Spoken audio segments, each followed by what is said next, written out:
All righty, welcome to Beyond the Forecast. This is Buffalo's #1 rated 12:30 p.m. streaming weather show. Pretty exciting. The numbers are in. As we look outside over Buffalo, it's cloudy again. And if we have time, I'm going to talk about why March is often so cloudy in Western New York. Looks cloudy down there, Patrick. Good morning, or good afternoon, excuse me. Hey, good afternoon. Yeah, it's about 60 degrees here, kind of cloudy. One thing, though, I want to show you. Right behind me in the neighbor's yard, I don't know if you can see it, there's a pond, okay? And it's got fish and frogs in the pond. Well, every year, I would say once a week, this massive heron shows up. Or it's a crane, I don't know. It's like a bird that's got to be this tall, I'm not kidding. It sits up on the trees here and waits to eat fish.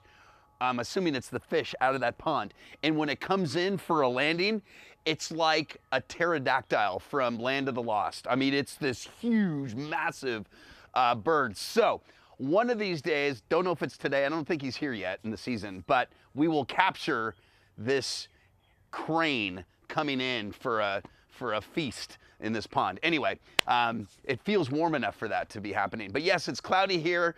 And Kevin, we're going to talk a little bit about a wide ranging list of snow totals for the season across Western New York in a lot of different locations. And we'll see how we did. I don't think we're totally done with snow yet, but I think the season's wrapping up. And one number will surprise you, I think, in terms of the greatest amount of snow in terms of a percentage of normal. It may surprise you. Anyway, Kevin, more on that coming up. But now we're going to hear about the rain and storms we Is it raining there yet? No, it's just cloudy. All righty. Well, you're getting close to it, and keep us updated on that. And also, if any herons swoop in, we'll try to get that live as well. This is more about golfing in Florida, just the herons and the waterfowl and everything like that. And I decided I'm going to live in Buffalo with no egrets. Although you do get a few herons and I don't know about egrets, but a few cranes around there. I golf at Sheridan. You see if there's a couple residents around there that, and trust me, the way I golf, on my golf ball, I'm always normally looking for my golf ball by the water, so I've run into a lot of those friends. Okay, so right now, again, we are tracking some rain. I don't know if it's raining in Hamburg at Hammer's house. Well, he said no, but it will be shortly because we're all getting some rain. Now, for areas south, you're more prone to get some downpours today and some thunderstorms. You can see our thunderstorms tracking across the lake, and the lake's going to knock a lot of these down. But I do think, at least you're going to get some downpours out of this, and I think it looks like some of the lightning will stay.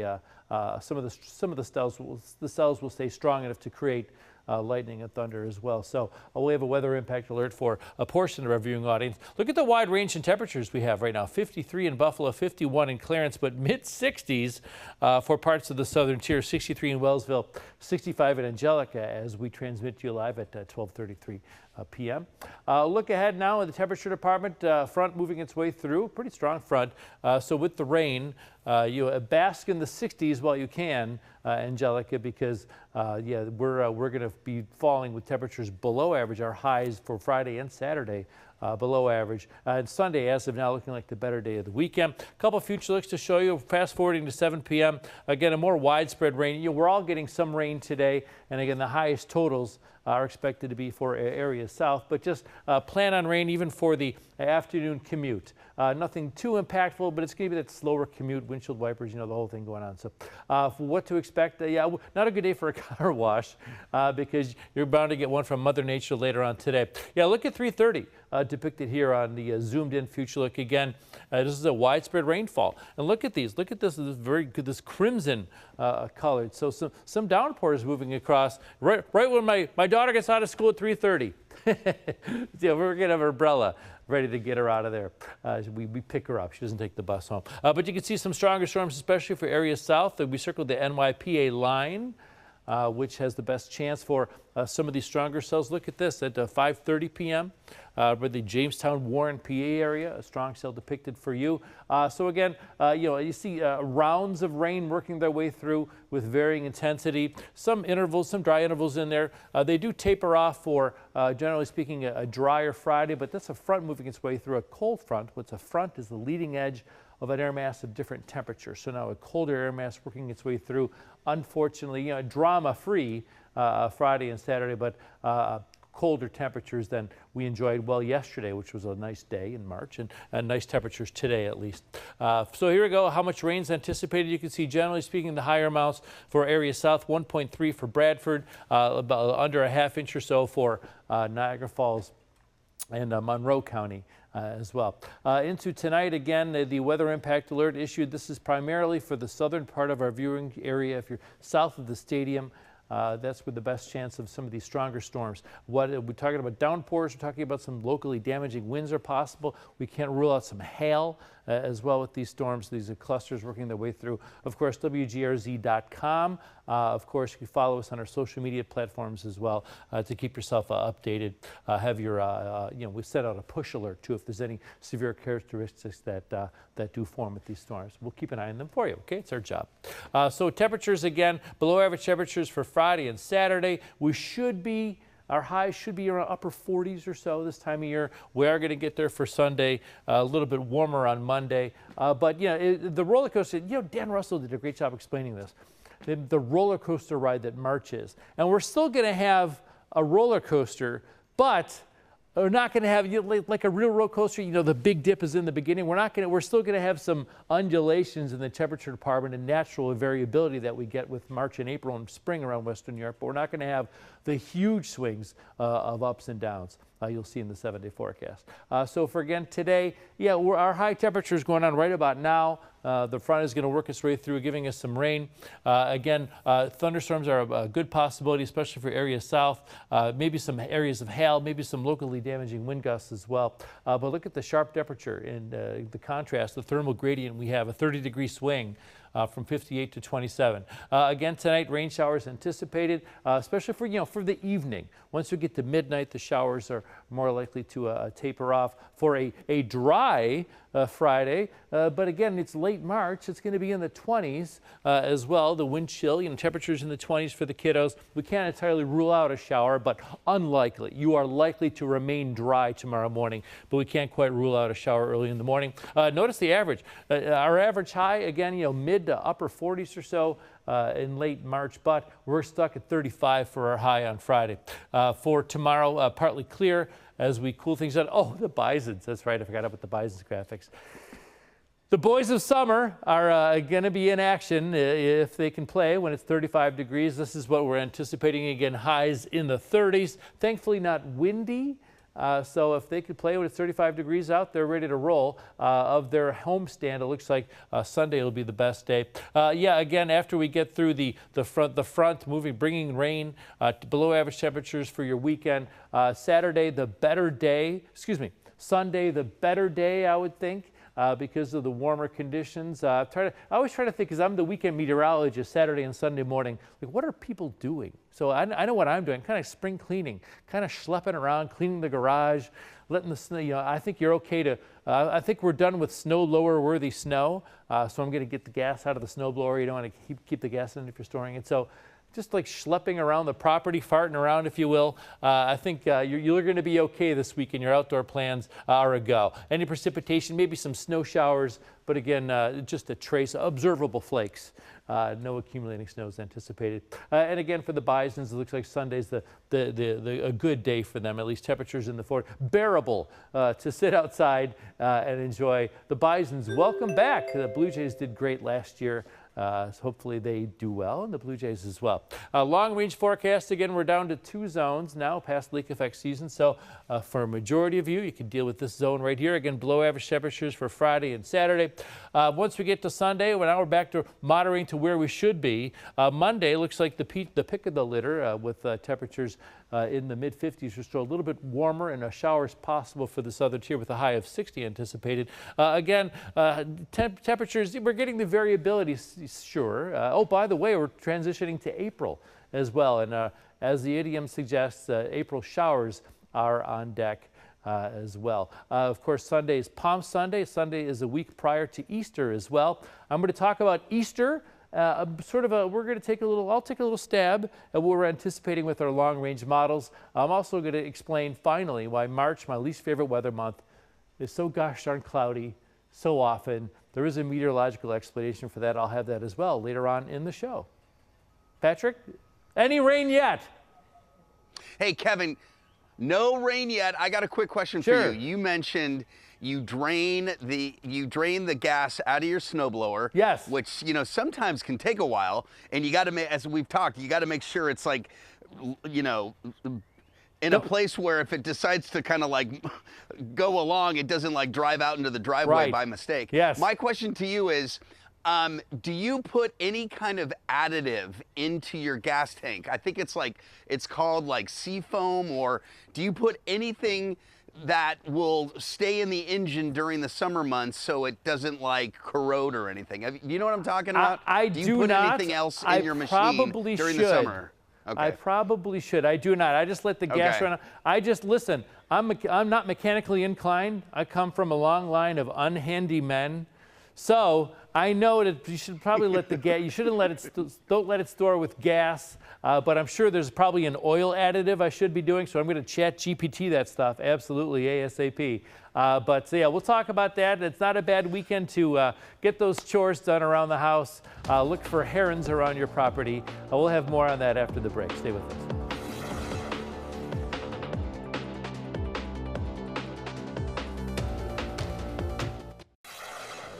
Well, congratulations. Everybody has made it through a Western New York winter without strangling anybody.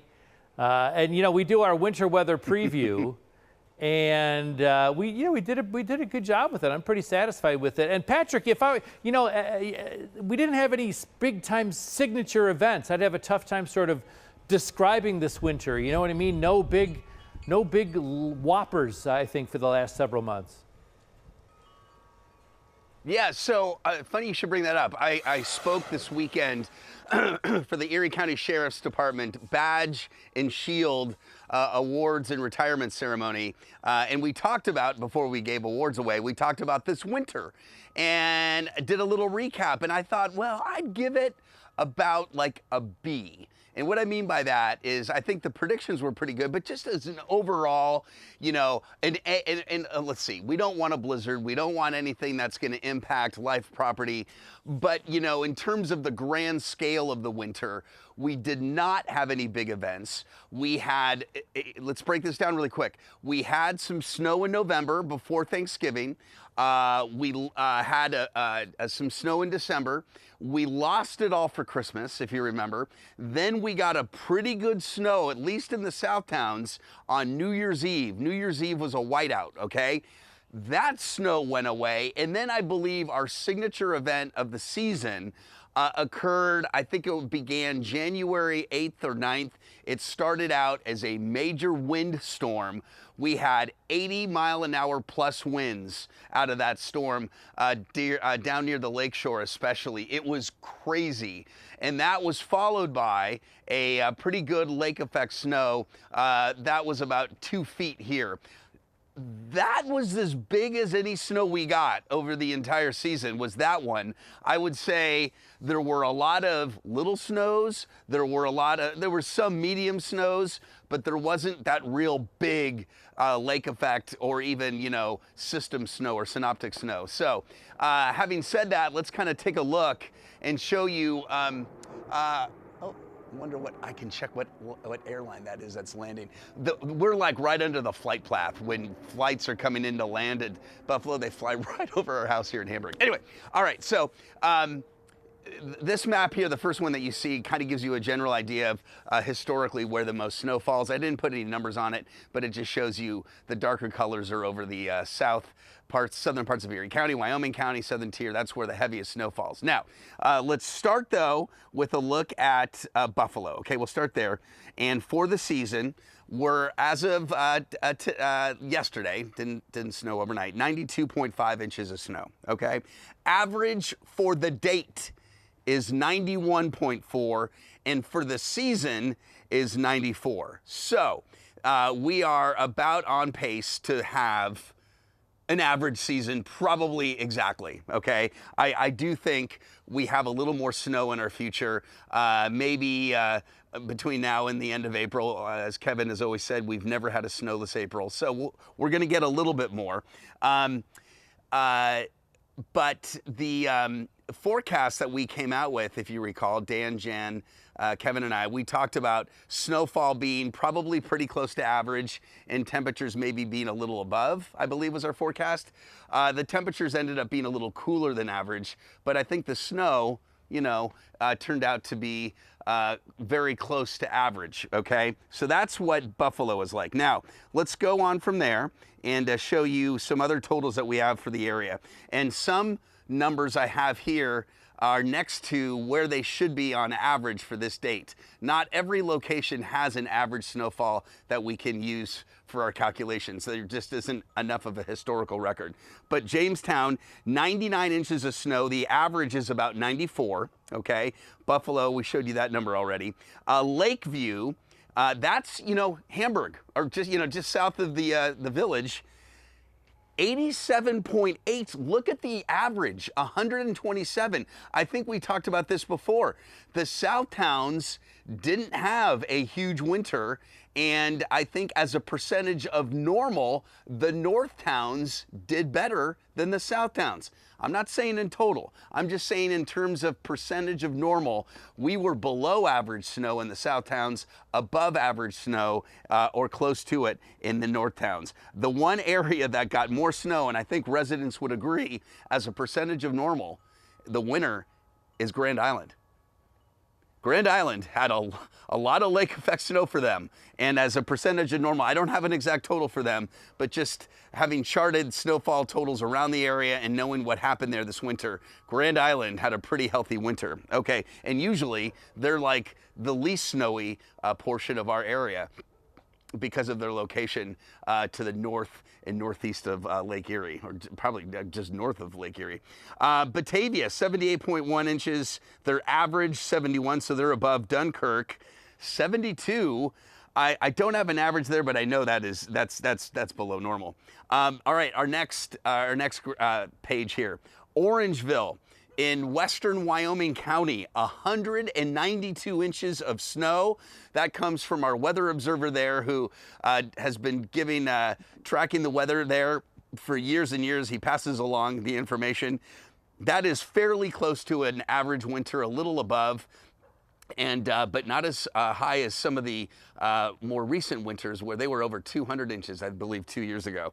Perrysburg, usually, you know, the spot that, because of its location on the Chautauqua Ridge, just is usually the bellwether of snow totals. They, once again, with a pretty high total of 190 inches, but look, it's below average, okay? 198 is their normal for the date. Little Valley, a little different story here, 168.5 inches. The average is 127. So they're above there. Wales came in at 135.4. Their average 103, so they're above average. And this was interesting. Allegheny State Park with over 100 inches of snow. That's a pretty healthy total for them. Again, I don't have an average, but anyway. So what the takeaway from this is that many areas were close to their average, maybe give or take a little above, a little below. The one area that seemed to be below average by more than others was kind of close to where we are, Hamburg into Eden. Again, we had that one big lake effect snow. I will say this, we had snow on the ground here, much like many locations, for a long time. It was cold, it never melted. So we had a pretty healthy base of snow. So in that respects, it was a pretty good winter in terms of having snow coverage. But we talked about the snowplow and snow blowers, Kevin. I think I used mine this season, despite the snow, 3 times, 4 times. Oh, okay. That's it. Yeah. There's been winters that I use it every other day. This wasn't really needed as much as usual here, Kev. What are the in in Erie County? I do think that Grand Island is the low spot typically for of all the Erie County towns, Yes. simply Yes. because of where it's located. And Yeah. I think Lewiston might be the low spot in all of Western New York for the same reason, because of where it's located. My wife and I, when we were looking for houses, we were moving out of Amherst. I liked Lewiston, and she liked Lancaster. So we compromised, and we did what she wanted. And moved to Lancaster. We appreciate the heads up. We got the clouds in the background. I'm going to do a quick explanation why March is so cloudy. Plus, I'm going to take a stab at an Easter forecast about 10 days in advance. That's after the break. Stay with us.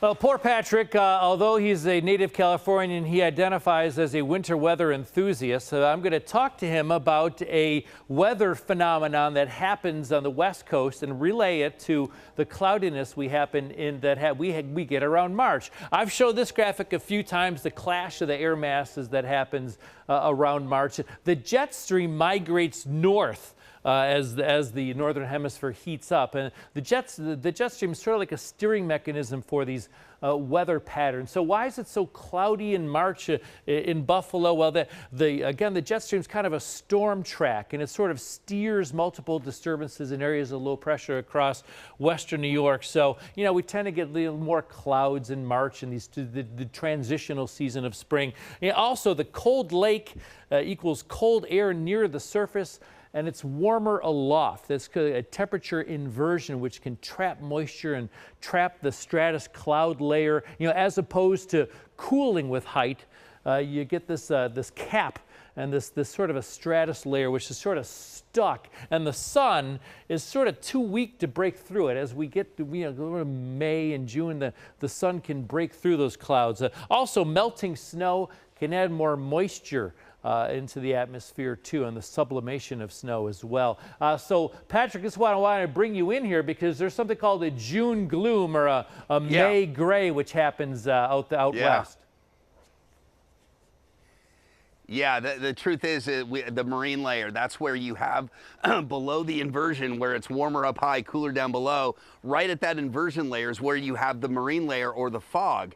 And when you're forecasting weather there, where is that inversion going to be? And in San Francisco, if you're familiar with it, the fog is either below the bridge, the Golden Gate, or above the bridge based on the height of the inversion. Same thing happens here, where it's cooler down low this time of the year, warmer up above. As warmer air comes in, it traps these clouds in, and it can be cloudy for days and days. As you got a bit of a cliffhanger here. I talked about Easter and what we're looking forward to. I'll have to save that for tomorrow's big show. Thanks for joining us, everybody.